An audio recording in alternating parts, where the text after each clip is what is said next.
one of the things that I have learned is that it's easy to criticize what you've never done before. And I think the more that we get insight into a person's experience, the more we give grace, because we understand that maybe there's some nuances to this that I've never considered before. And so I want you to take this journey with me as I talk to some of my friends, my colleagues in the gospel, Pastor Milton Vann, Pastor Damon Mack. We're gonna talk about what it has been like to be young and to pastor, young both in age and also in experience. And I'm looking forward to hearing what you have to say about this conversation. Guys, I want to chat because I realized that that I'm getting older in this thing. I didn't realize until today actually that I'm going into year 7 of pastoring. You are at year 5 and you are Year 3. at year 3. And I think that's crazy because it feels like, to me, it feels like we kind of just started. got started, but I think we got our feet wet like good now at this point. And I just really want to talk about like the journey, really, like the journey of being younger, let's say younger pastors, and really navigating through the challenges of just being a young pastor and navigating it through a time where people are saying, I'm gonna say it like that people don't even want church anymore. So dealing with that, but then going through a pandemic in the middle of that, and you literally had 1 year. I had 1 year. And then became a pandemic pastor. You pastored in a pandemic longer than you've pastored in anything, actually. Yes, I pastored in a pandemic longer. Had a church merger in the middle of a pandemic and lost my covering bishop and overseer Fuller, who I was merging with within the 30-day period. Jesus. Oh, it was crazy. You alive to tell the story? Oh, man. It was crazy. I tell everybody, my pastoral journey was baptism by fire. Mm-hmm. I started literally in the fire. And I'm just getting to a place now where I'm actually but where we're building the infrastructure and trying to put our roots in the ground. Yeah. Because I tell my people all the time, when the pandemic hit, right, wrong, and indifferent, I defaulted on what I knew how to do. Mm-hmm. And if I didn't know how to do nothing else, I knew how to have church. I knew how to have church. Yeah, it's funny. I wonder how, because you saying that makes me think about like, well, what did I default to? And I think for me it was innovation. Yeah. And that's what I do. Like, let me think about like, how do I take what I have and make it something that is bigger than. And I think that's what I defaulted to. And so I wonder if that really was the pattern of everybody, is to kind of like, I'm gonna do what I do and hope that this gets me through right. this pandemic time. What was it like for you, pandemic time? Pandemic time was tough. I had 2 years under my belt. I took over a church that was already 60-something years old. And so we were kind of making some pivots and some shifts aesthetically, as well as just as far as infrastructure is concerned as well. And when I began to make those shifts, I had just started to get the people ready for it. And they were starting to kind of roll with me. And then I couldn't meet with them any longer. So we did something that I call uptime instead of downtime. We just took advantage of, the fact that we weren't able to meet, and we renovated the sanctuary thinking, okay, a few months from now, we'll be able to get back in. Who knew it was gonna be this long? A year and a half later, I got a newly renovated sanctuary, but it took a long time for the people to start coming back. Yep. The upside of that is there were people who were never going to set foot in my church who started watching me preach, from my dining room table. Do you know what I mean? So I was blessed by the pandemic. Yeah. I know that there's a lot of stuff that's negative and we lost people, and so I'm not being insensitive. No, I got you. Right. But I was challenged in a way that I was never challenged before. 100%. Think bigger. And to literally to squeeze out of me anything that was in me, any and everything that's in me, squeeze it out, because you're gonna need it in this season. I don't think that any of the things, I don't think this show would exist right now had it not been for the pandemic. I think all of that came because what is not working anymore. We've got to adjust and figure something else out. I think the pandemic for me, if anything, it affirmed, like God really affirmed through that I was called to do. Yep, agree. You know, and you know, because we don't talk about that, like the restlessness. We go to bed at night wondering, like, Is this it? Is this it? And all of us, and I might be jumping ahead of the conversation, all of us to a degree, we can hide in our own silos and our own kind of areas of isolation, but we see what other things are happening with other people, and it's like, man, What am I doing wrong? what am I doing wrong? Yeah, exactly. But to have been able to navigate, because again, my help was in the grave. My help, my physical help was in the grave. And I was in a season, I mean, take it for what you want, where nobody wanted to touch me. Here's what the advice.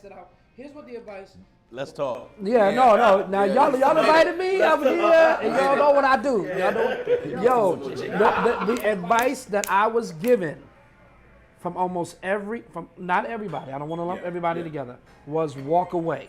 And we don't have to get into the details of it. Y'all know what it is. And I'm sure some people watching know what it was. Just walk away. And my question was, to what? To where? Like, what am I doing wrong? I'm not. And it was literally the Holy Spirit just kept speaking to me and say, outlast this moment. It's just a moment.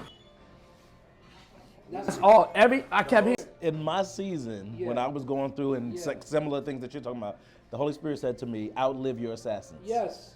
So it's so funny. It's almost the exact same words that. If I didn't know I was called to pastor, the last 2 years affirmed and proved.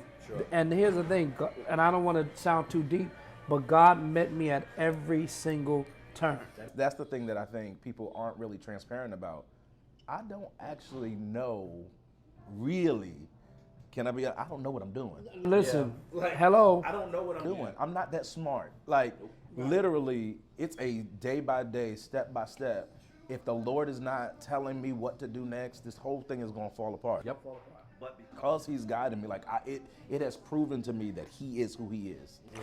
So let me ask you. So I got ministry. I know we call it writer's block. I got ministry block when I started pastoring.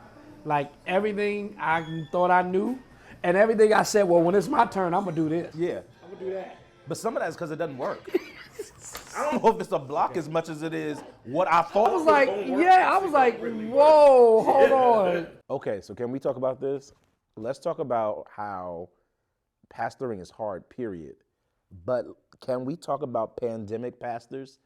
I think what people have missed is that no one, no matter how old your mentor is, no one could speak to that for us. There is no pastor around that has pastored during a pandemic. And so there was no blueprint for this. And I think one of the most difficult things was to try to encourage people when you were discouraged and to try to motivate people to stay connected to the faith and to believe God for the more when you didn't know what was going to happen next. I remember going into the pandemic and believing that in a month, maybe 2 months, we were going to be good and everything was going to go back to normal. That's what I believed. And so I was ready for that. And I was rallying the troops and we were coming for Satan's kingdom and we were going to do that. But 2 months later, when we realized that we hadn't even gotten into the thick of it yet, that was hard to continue to remain in that posture. Now, what I recognize is that whether something takes 2 months or 2 years, we still believe God. And so there's a testimony that I can't even fully tell right now in this little segment. But there's a testimony of God's faithfulness through the pandemic, His faithfulness through chaos, His faithfulness through disorder. He was faithful in the midst of that. And so I think the thing that I've learned is that we only really get a glimpse of the faithfulness of God in the most challenging of times. And so do I want to do all of this all over again? Absolutely not. But there's a lesson that came that I wouldn't trade for anything in the world. I remember at my ordination, I had all these pastors speaking, and I was like sitting there like, oh my God, this this sounds sad. It almost sounded like it was my funeral. I'm like, they were warning me that people going to turn against you, and they're going, and I'm like, oh my God, this is awful. But something one of the pastors said, he said, this is about to be the loneliest road that you've ever traveled. And that is the only thing so far that actually did ring true. In terms of, not lonely in terms of there's nobody, but in terms of the people who can experience the same thing that you're experiencing. My experience, I'm just talking about mine, is a lot of the people that I thought would have been there, and I'm talking about senior leaders, weren't. That the only way for them to be there for me was if I marched to the beat of their drum. And I'm a little bit of a renegade. And so when people realized that I wasn't willing to kiss the ring, it kind of was like, all right, no, we're good. And so that's kind of left me to kind of try to like navigate through this without like a lot of guidance. And so I know you lost some of your generals, and so like, what's it been like in terms of like mentorship and senior leaders, and how you guys been? Did I open the box? All right, so I'm grateful that there are mentors in my personal life that also happen to be pastors. When it comes to, I'm gonna get in trouble. Hey, When it comes to the actual, when it comes to let me eat a little piece of chicken while you're doing that. the infrastructure of the organization that I'm a part of right now, most of the time, it is set up for the local pastor to feed upward, and there's not a whole lot coming down. So I'm not in a position to kind of lean on those that have rule over me to actually mentor me.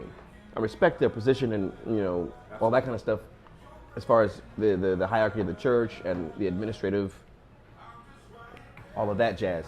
But when it comes time for me to lean on somebody to say, hey, this is what's going on in my personal life, and I still got a pastor over here. Can you feed me in this area? Or hey, I'm struggling in this area with the youth of my church, and there's a burning desire for me to do this part of ministry. What did you do when you were?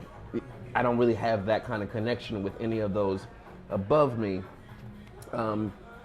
They're gems, in their own right and in their own space. But as far as being relevant and current now, I'm grateful for the personal mentorship that I have. Because if I was reliant on what is provided organizationally, I'd be dead in the water already. I would have already drowned in pastoring. That's probably why I didn't, I grew up in the organization. I was there almost 3 decades before he got there, and I ended up going. Here's my thing. I did what I had to do to get what I needed to get, and it wasn't there, and I've had some criticism, but for me, again, man, and my bishop was nobody like her in just the relationship, just knowing I could jump, because if I was falling, she was gonna make sure she caught me. And even with overseer, just them talks, we would do these Monday just debriefings and just talking. And to really answer your question directly, the mentoring for me has come through the pandemic, having access to people that it would have been harder to pre-pandemic. The other thing is, you guys, you have been my mentors in that, I have peers and brothers who I can trust. Because for me, there's been a breach in trust in certain aspects where I don't want to be too transparent because I don't know who's going to use the information against me. That has been one of my biggest struggles, is the decision, I'm going to say, of people to not be, and to pretend and to hide, and like, even to your point, like, to not even be able to discuss that, hey, while I'm blessing all of these people, there's some things that are happening in my personal life that I now need somebody to bounce this stuff off of, and I don't even feel like I can tell you the truth Yeah. because you've never told the truth. Yeah. And I think that's the thing that's for me is a huge challenge because it just leaves us in a predicament where it's like, well, what do I do now? Where do I go? And then here's the thing, and then we're ridiculed for not running to these pockets because it's like okay, if I give you something and then you turn around and you expose what I've given you, Right. then now I'm ridiculed for not coming back to you. So you know what if I do, you know what if I don't. Yeah. The fact that you can't even say that as a problem.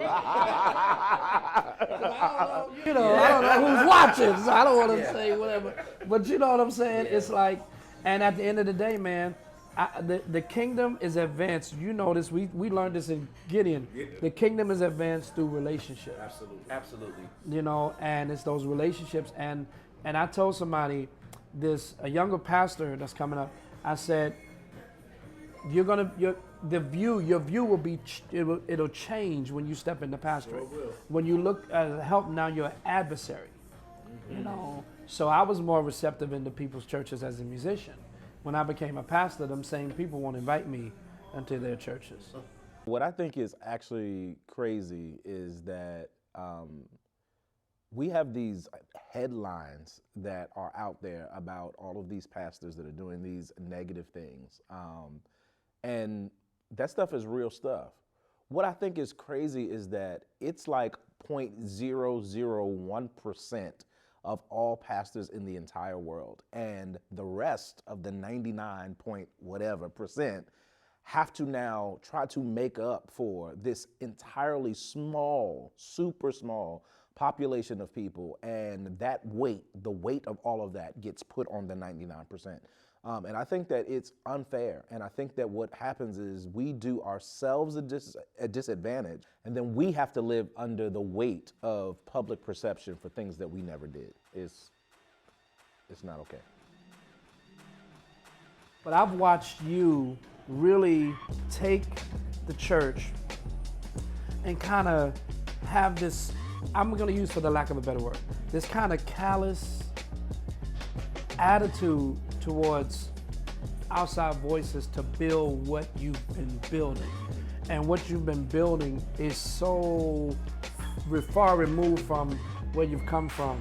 I'm watching you, I'm watching me, you know. There are things that I do at my church, even for down to dressing, that this is my Sunday attire. I'm like, it's so far removed. But like, unpack that a little bit, because I noticed like with you and Fresh Start, you know, y'all ain't really trying to care what other people are doing and care what other people think. Thanks for watching this episode of Talk to Me, and don't forget to like, subscribe, comment, hit the notification bell so that you don't miss a single thing, and we will catch you at the next talk.